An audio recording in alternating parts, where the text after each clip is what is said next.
When you get fired, getting fired happens. They take away your salary, they take away your benefits. One of the key things they cannot take away from you is the knowledge you have from that job. So particularly as a young person, one of the things you'll be looking for is a job that allows you to learn something that other people don't have the opportunity to learn at your age. Well, that's what you should be pursuing. Now, if you find a job that gives you both, beautiful.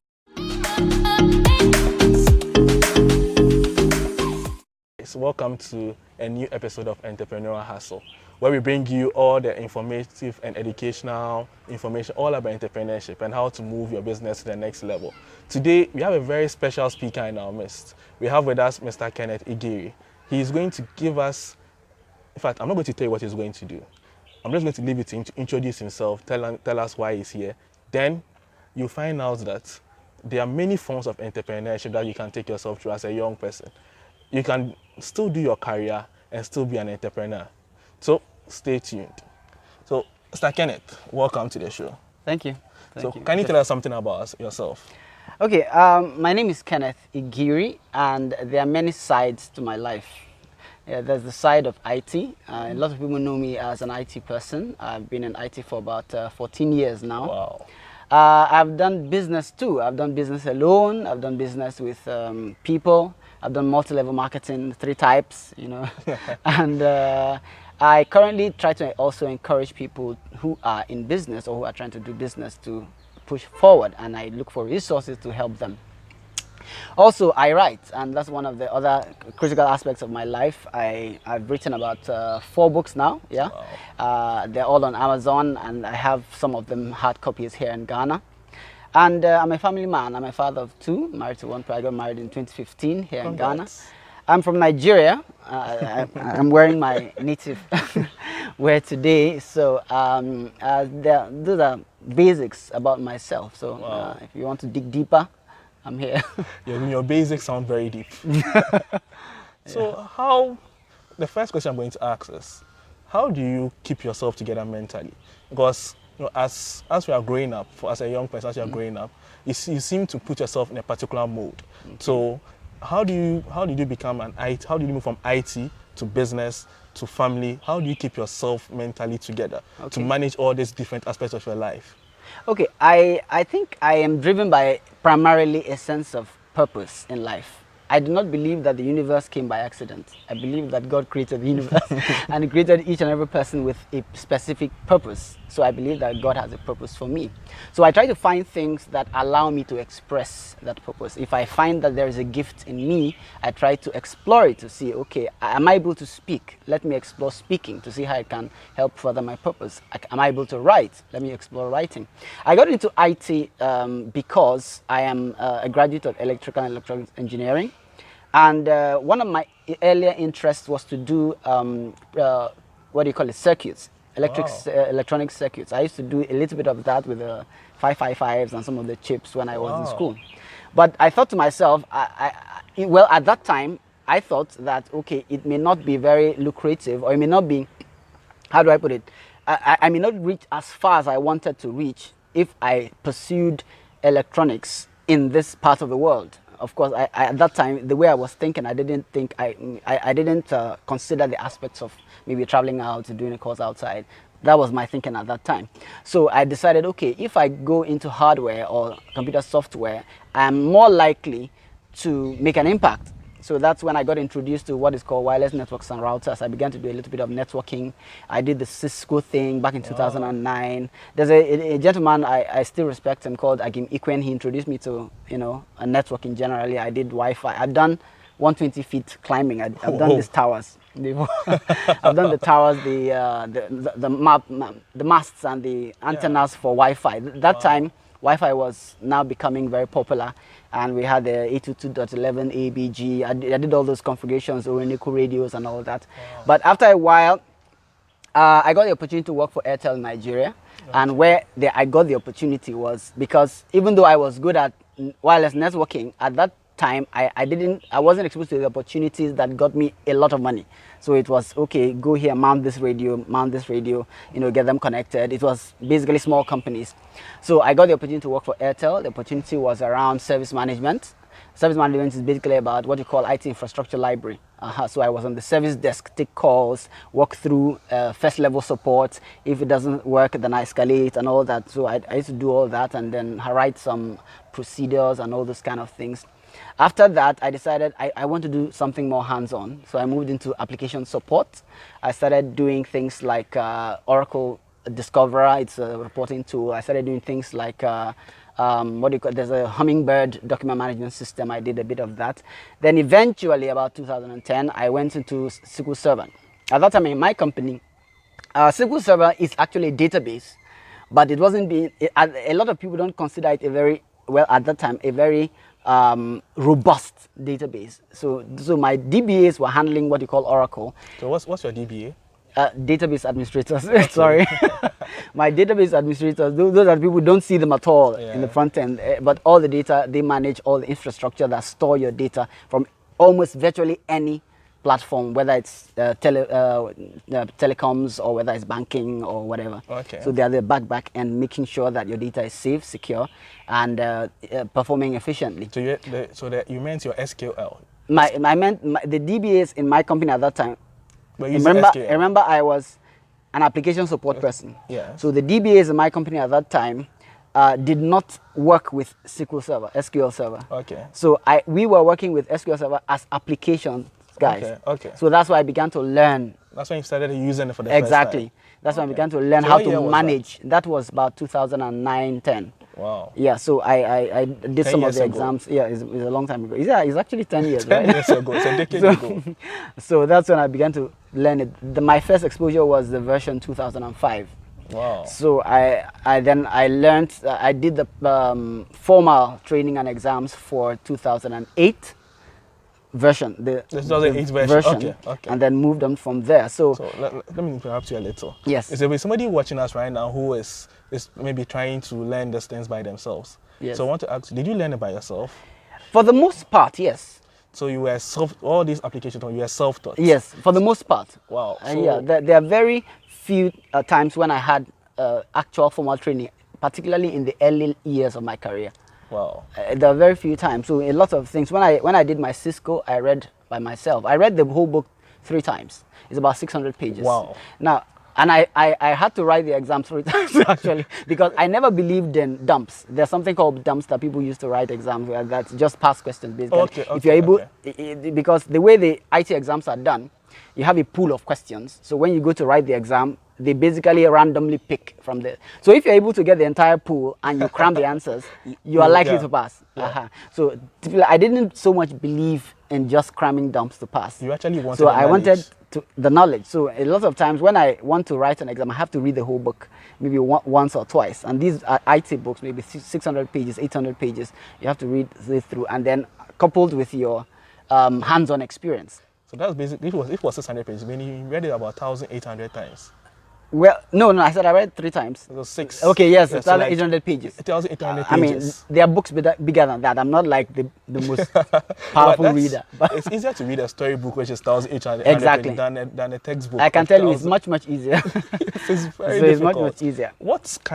How did you psych yourself up to do something like that? Yeah, you see, I think that naturally I grew up always being challenged to get something done, in quotes, by myself. But of course, the truth is, I also believe at that time, I believed I was receiving a direction from God to go in the area of SQL Server. That's again, I was there's some kind of intuition. You know that this is going to be important, even if it's not important right now. At that time, in fact, I remember very well a colleague of mine. I remember his name. He because he saw me studying for SQL Server. He said, why don't you just study Oracle? It's more lucrative. But I felt in myself that this is what I'm supposed to study. That was what I was passionate about, and that's what I felt was suited to me. And that's one of the things I want young people to know. You need to capitalize on your strengths.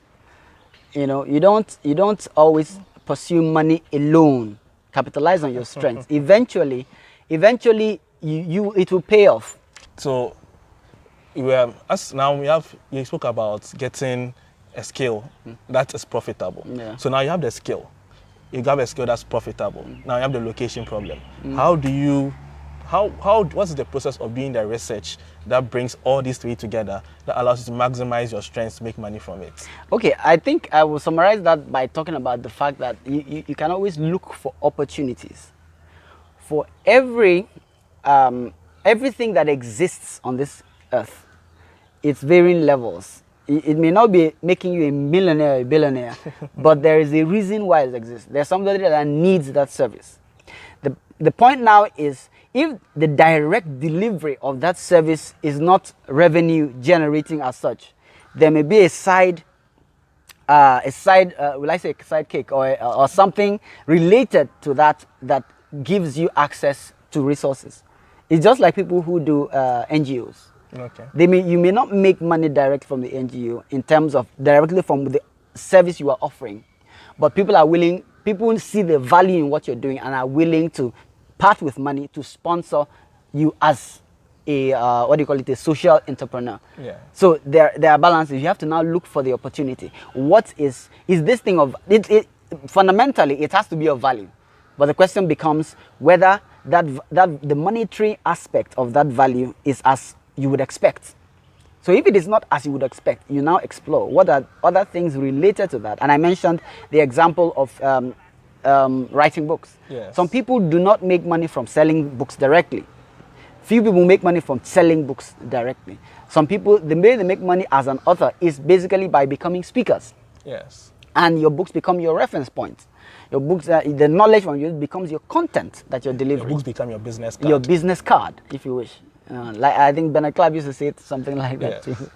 All right, so those are it. And I think I talked about the how. Yes. You find out the how, and then you find out the where. What people don't appreciate here, there may be somewhere else in this world where it's appreciated. And in this connected world we live in, you can take advantage of the internet, of platforms like Fiverr, platforms like Crossover, to sell your value to someone who is not in your immediate locality. Yes. So those are the aspects. Okay, so let's talk a little bit about your career. Okay. So in looking for your first job, what was on your mind? Will you advise people to look out for money or to look for experience? There's this kind of talk where a lot of people say that for your first job, forget about money, look for experience. Okay. And there's some people to say that you can combine both of them. There's someone to the other schools of thought also say look out for money. So where do you stand on that? I stand on experience. The reason is that when somebody takes a job away from you, which happens often, when you get fired, getting fired happens. They take away your salary, they take away your benefits. One of the key things they cannot take away from you is the knowledge you have from that job. So particularly as a young person, one of the things you'll be looking for is a job that allows you to learn something that other people don't have the opportunity to learn at your age. Well, that's what you should be pursuing. Now, if you find a job that gives you both, beautiful. If you find a job that gives you no knowledge but enough money to establish yourself or to learn elsewhere, beautiful.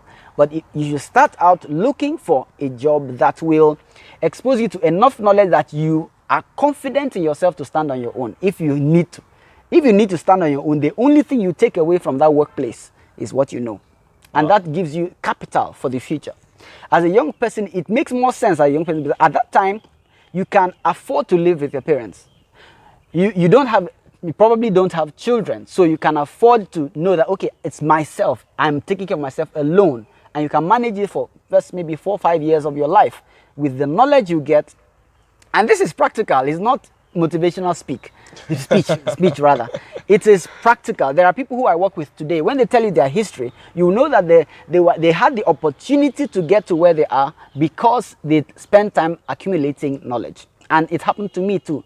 Mine was, I can even say, supernatural. After I had done my exams and learned SQL Server, 2011, somebody called from Accra. He called, I still remember him, Babatunde Akinyode, he's here. He called in from Accra. He called one of my big bosses in Airtel Nigeria, and he asked that he's looking for someone who knows SQL Server to bring to Accra. Wow. And he was on the 5th floor. So he came down to the 4th floor where most of the hands-on techies were, and he asked around, oh, who knows SQL Server? Then somebody at the other end of the hall pointed in my direction. Wow. Because they knew I had been studying it. I was not the expert, but they just knew that, oh, I was learning this. And that was the opportunity. 2011, I had 3 interviews over the phone. Wow. From Accra before I was called. I started having the interviews from about July, and then on 22nd November 2011, I got the appointment letter by email. Wow. I was sent my all the tickets, everything I needed was sent to me, and I arrived Accra January 2nd, 2012. Wow. And they had provided, my accommodation was sorted, everything, because it was just knowledge. They had not seen me anywhere, but there's a recommendation that leads to another recommendation, and it was almost like it was practically supernatural. But the point is, there was a foundation. The foundation was the knowledge I had gave me access to the money I needed. So this is a perfect example of when preparation, plan, opportunity Preparation. meets. And you see, sometimes when you are in too much of a hurry, you don't realize that, like we've said, 10 years is a short time. Yes. So sometimes if you spend 10 years acquiring knowledge, one change within that 10 years can give you enough access, another opportunity that covers all the time you spent, accumulating that knowledge. So knowledge is important. It should always come first in the mind of a young person. Because when you are young, I talked about this in one of my books, If I Were to Live Again. When you are young is the time you have the opportunity to take risks.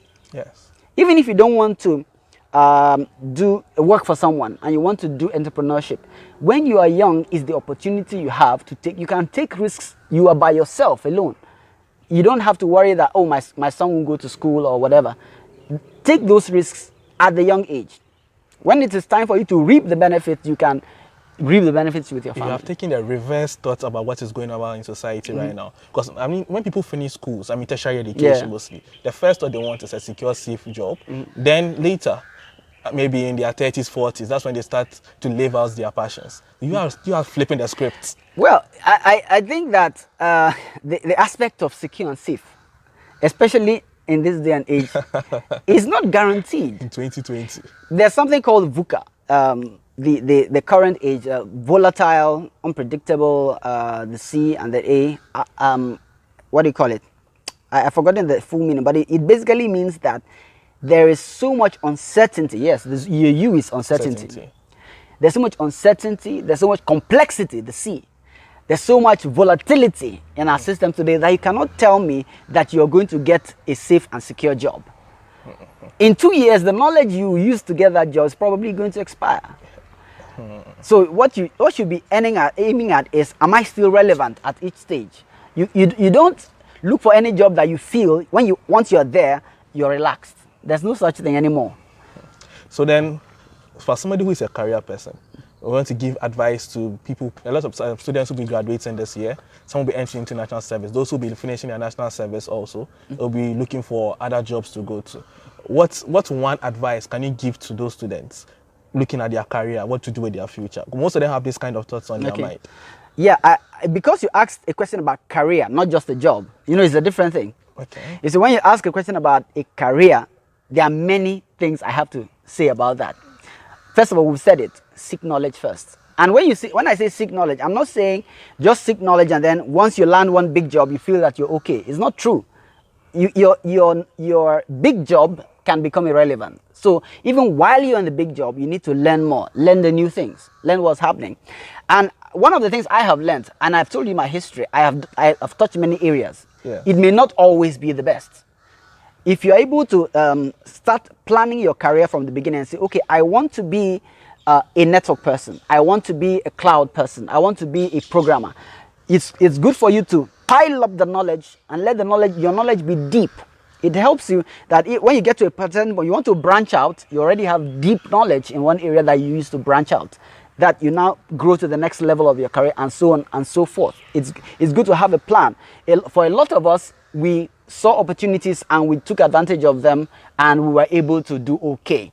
Sometimes it's also better to plan the course. You can plan the course 5 years, 10 years. When you examine the atmosphere at that junction of 5 years or 10 years, you now decide, okay, do I need to branch out or do I continue this way?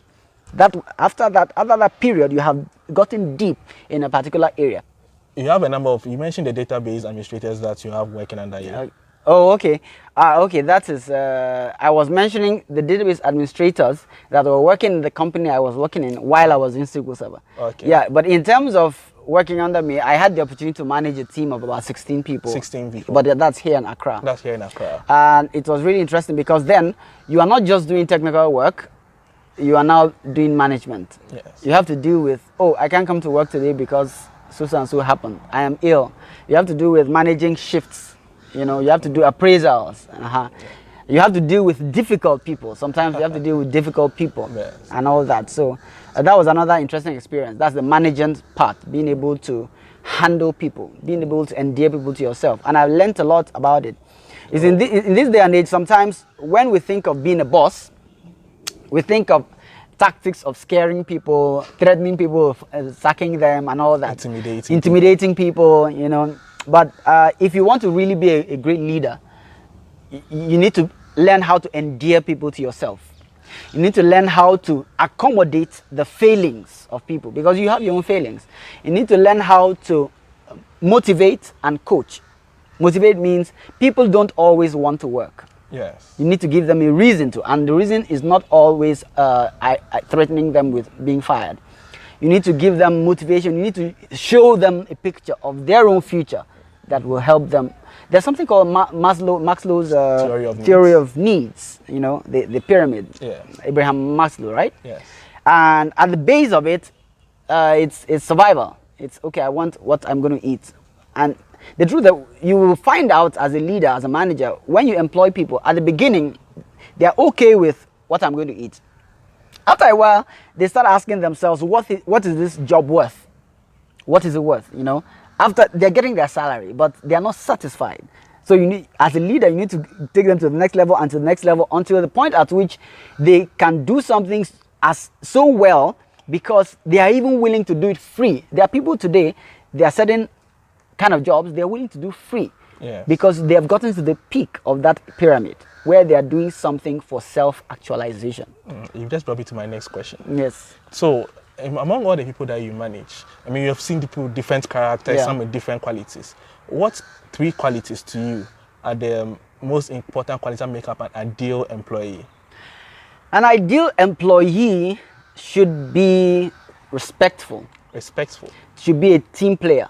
Team player. An ideal employee should be hungry for knowledge. So that's the third one. That's the third one.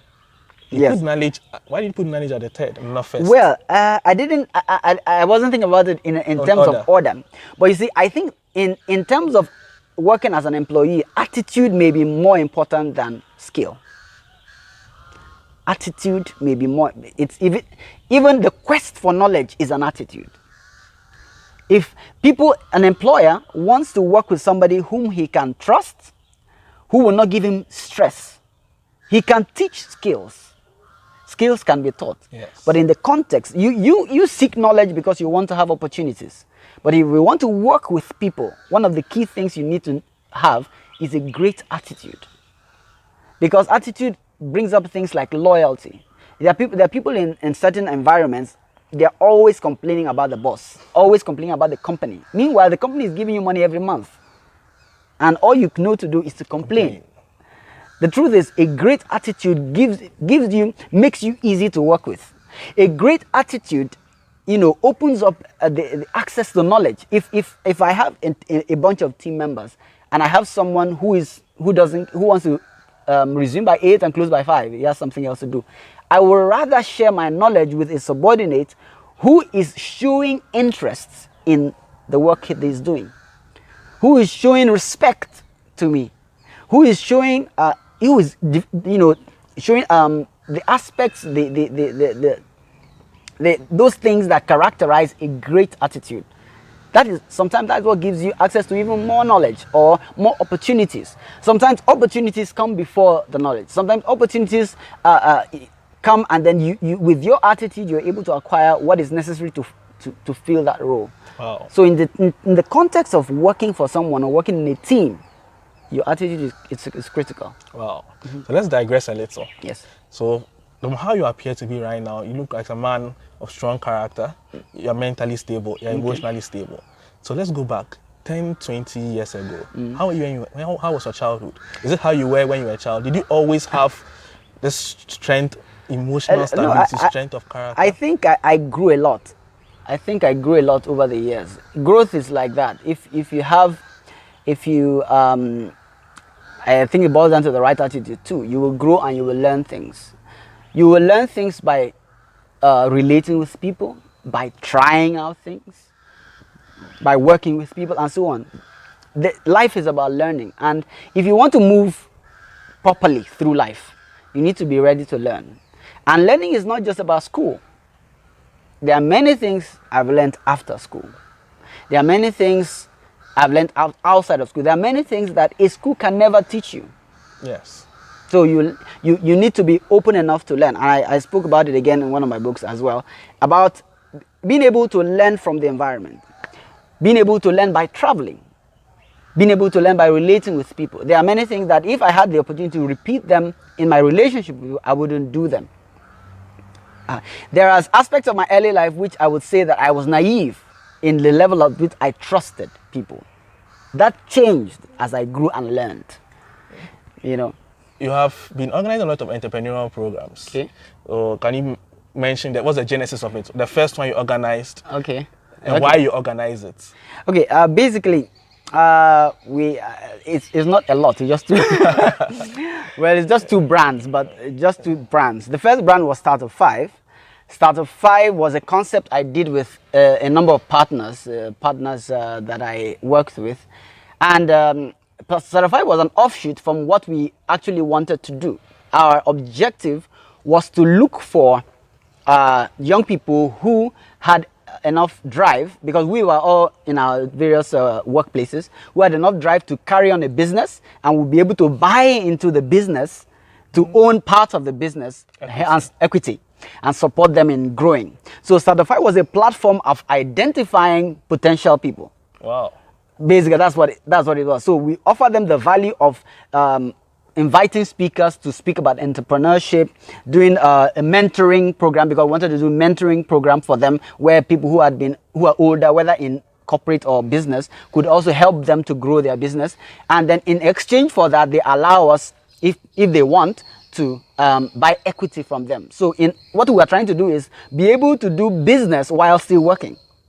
Because you have somebody doing the groundwork for you. Very unique idea. So that's what we wanted to do with Sharkshive. But after 2 sessions of Sharkshive, what happened was the group I was in, I got the feedback that, you see, because that was not our primary goal, and then it was costing us a lot of money to organize it, and we didn't want to also pass too much of the money to the young people. They are coming up, so you don't tell them to pay 500 cedis for a program. Yeah. So we had to terminate that, and I wanted to start it again in a smaller fashion. So that's when I started Connect, or now we call it Yenshia.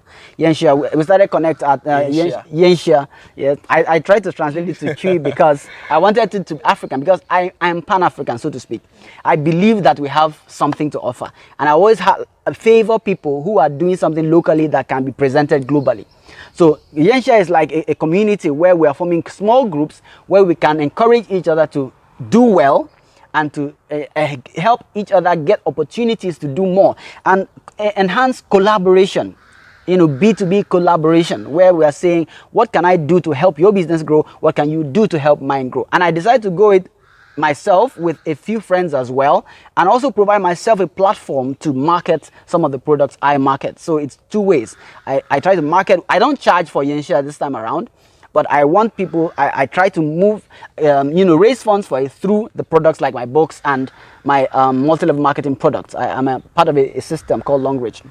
So I try to market those to support that system. So those are two things. I'm always passionate about helping people who want to grow. I didn't know so much about that when I was young, and I didn't pursue it too hard, but I want others to, and I want also a way to balance it so that it's sustainable. So I look for ways to make money out of it. Yeah, that's a very unique idea. Yeah. But we will have to come back to this investment thing, see why it didn't work out. Because it's an idea I like it. Yeah. I really love the idea. I wish I had worked out, but we'll have to talk about that definitely later. Another time. So let's talk about your books. Okay, so I've written 4 books. I have all of them here. All the ones I don't have all of them here. The ones I have here, all these they look very nice because they are from Amazon. My books are on Amazon. This is from Amazon, but I will recommend this because I've read it before. Yes, this is Entangled. It's basically I started writing stories back in 2003 or even before then. These are the 2 published ones. There's another published one called Njansi. So these are stories, and this is an inspirational book. This is my latest book called If I Were to Live Again. It's basically some experiences of my personal life and the lessons I can learn from them. So they're on Amazon, they're on ejuaso.com, on Smashwords, online, on Jumia. It's on Jumia now. And even local bookshops like Vidya Bookshop,